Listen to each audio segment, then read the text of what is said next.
Hey, so I was getting off the train platform the other day, and I get through the ticket barrier and out onto the main road, and there's this small throng of three or four very sad, tired looking boomer white guys handing out flyers. And as I walk past, sipping my coffee, trying to stay awake, one of them hands this flyer to me, thrusts it out, and I just take it automatically. And he's like, "Stop, Tommy Robinson, mate! Stop, Tommy Robinson!" And I'm just like, oh, "Okay, cool."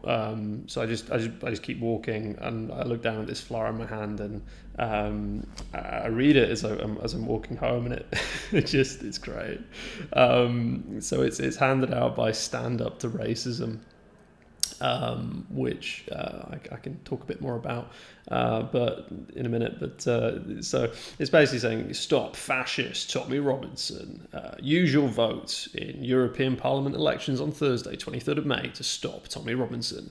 He has announced he is standing for election as your independent candidate in the northwest of England. We need to stop this racist thug. Whether you voted Leave or Remain, Robinson is your enemy," which is great. I love the language already. Just like one paragraph in, it's just, "He's your enemy. Hunt him down, kill him, shoot him on sight." Robinson, brackets, whose real name is Stephen Yaxley-Lennon, close bracket. This is a whole thing. Every time this guy gets mentioned in media, is it like legally required or something? They have to give his real name, Stephen Yaxley-Lennon. Yeah, we know, because every damn time you talk about him, you have to give the name, and this is a whole thing. The name. Let's talk about this for a second. So the guy's got a pseudonym. Which is interesting because most people don't. Most people who have pseudonyms are intelligence agents or very wealthy. Now, according to Wikipedia, which is, as we know, the font of all knowledge, the name Tommy Robinson is a pseudonym taken from a prominent member of the Men in Gear football hooligan crew, which follows Luton Town Football Club. The member, named Tommy Robinson, wrote 2 books about his 25 years in hooliganism. And if you follow that link, it says that he used this because he took on the hooligan's name due to the influence of a poisonous uncle I had who were jealous of Tommy his whole life. And it was his influence telling me when I was using different names. They included Mikey and Wayne King. It sounds like wanking when you say it. Victoria Derbyshire introduced me. That's a TV presenter for a news show. Victoria Derbyshire introduced me. "Now we have Wayne King," and I was cracking up. Robinson explained.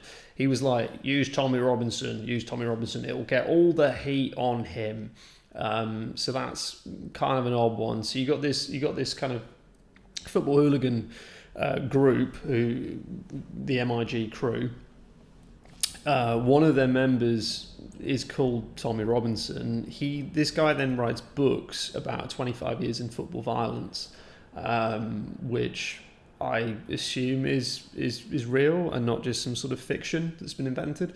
And then this dude, Stephen Yaxley, decides to take on his name. And to draw the heat, but then that doesn't work because then it's like the worst kept secret in the whole world. Like, he might as well just like do a James Bond at this point and just walk around everywhere just going, "Yeah, hi, I'm James Bond." Just like, why even bother? Because everybody knows your actual name. So stop using it. It's dumb. Like, he's on the independent ballot. You can vote for him, and it says Tommy Robinson. It's like, why? Is it a brand? I get, because I'm super paranoid, I automatically start thinking that's a red flag for some sort of intelligence asset because the guy is using a pseudonym. It doesn't make a lot of sense why he's doing that. So this guy, right, Tommy Robinson, he's your enemy. He's a former member of the Nazi British National Party. The Nazi British National. It's true because the BNP literally goose stepping around in Nazi uniforms, leather Gestapo trench coats, flapping in the wind as they hike around the Cumbria moors. Flat out. Because remember, folks, if you're a national, it's easily confused. If you're a national socialist, that's bad. If you're an international socialist, that's good. Being an international socialist, that's very popular. The media will let you get away with a lot of things. If you want to beat people up in the street, wreck property, mess with people, just remember you're an international socialist. Not to be confused with national socialists. National socialists are bad. Because of reasons. One wonders what would happen if a bunch of national socialists in different countries decided to coordinate their efforts across a continent, like Europe, for example. What would they be then? Would they not be international national socialists, as sort of a superior, breed, one might say, a higher form, Nazis 1.1 patch? I don't know. You got to watch out for these Nazi PMPs. A party that has little to no influence on anything. And interestingly, again, just quoting Wikipedia here, the organisation that printed this pamphlet, Stand Up to Racism, which is interlinked with the organisation Unite Against Fascism, the way it describes itself is a national campaign with the aim of alerting British society to a perceived threat of fascism and the far right, which I would propose to you that wording is very well chosen and deliberate. The perceived threat. There is no actual real threat of Nazis kicking down your door and yelling Heil Hitler and goose stepping around. This is not a thing. It's not a thing that's going to happen. It's smoke and mirrors. You already have a government that doesn't really believe in freedom of speech, really doesn't care about the rights of the individual. You have a small, unaccountable, hereditary bloodline elite that controls what happens in each country, who are related to each other and have the same kind of international globalist political agenda. Like the George Carlin quote, "It's a big club and you're not in it." That's already in place, and like fascism as well, right? So what, Mussolini? So merger of corporate and state power, because we don't have that already with the merger of corporate and state power, or with admiralty law. That's not already a thing. So actually what it is you've got these democracies, apparently, which are run by parliaments and the law, because the law is totally an objective thing that applies to people equally. The law is definitely not a set of rules for the working and middle class to keep you in line. No. The law is something that's been well thought through and designed to protect people. You've got the Nazi British National Party.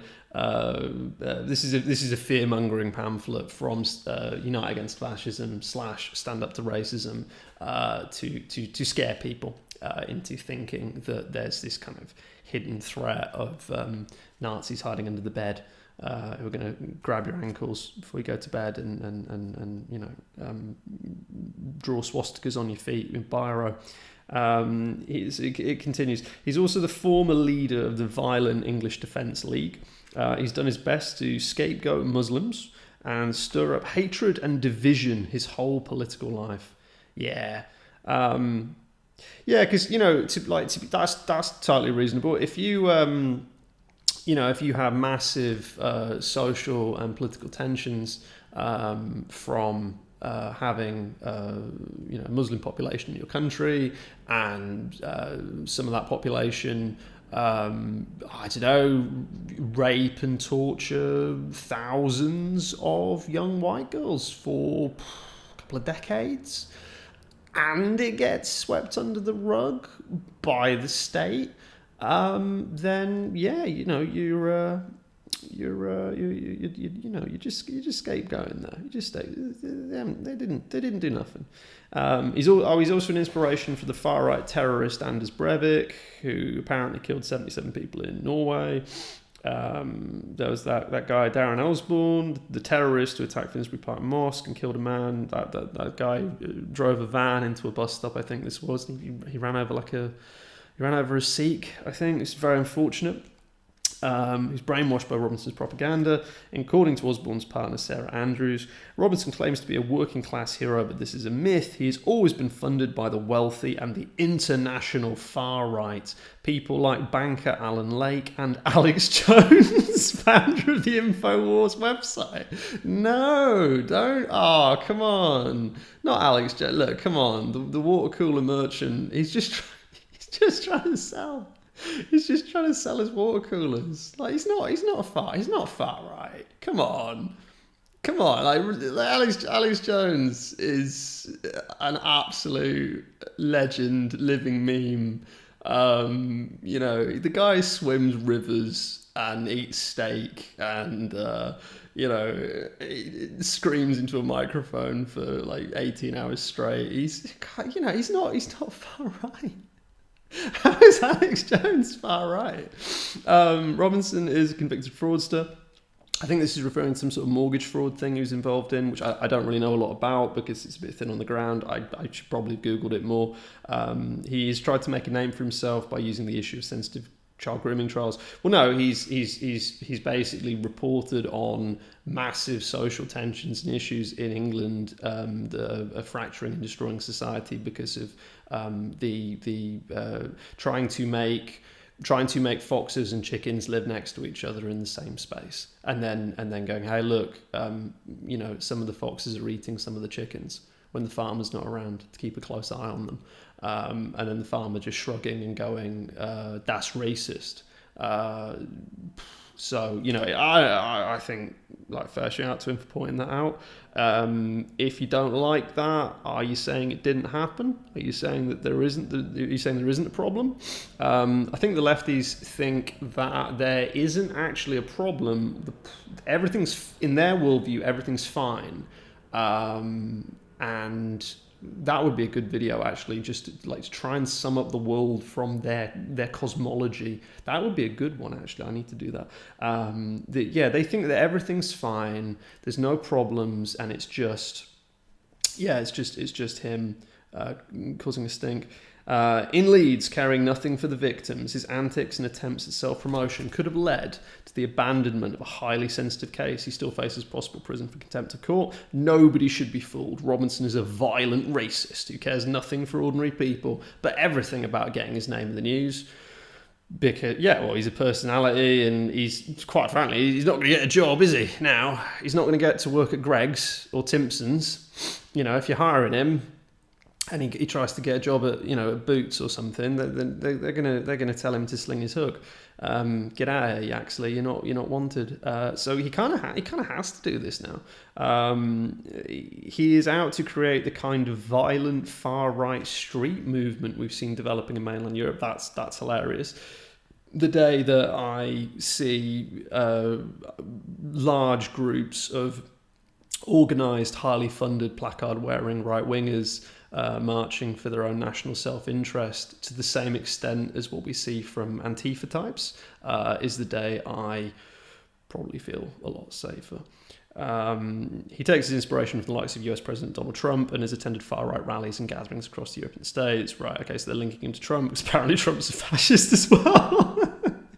Although standing as an independent, Robinson is closely linked to UKIP and For Britain, both organisations of a far-right racist agenda. Britain is split on the question of Brexit, but the vast majority of people on both sides of the debate oppose racism and the far right. We all have to unite to stop this fascist and his racist friends. A vote for Tommy Robinson is a vote for racism, violence, and prejudice. Use your vote to stop him. Stand up to racism. That's just beautiful. I had to read this. I had to read this out because, you know, just, oh god, a quality bit of propaganda there. So I'm going to hold on to this pamphlet as a little memento, and we'll see how he does in the polls in a few days. All right, thank you.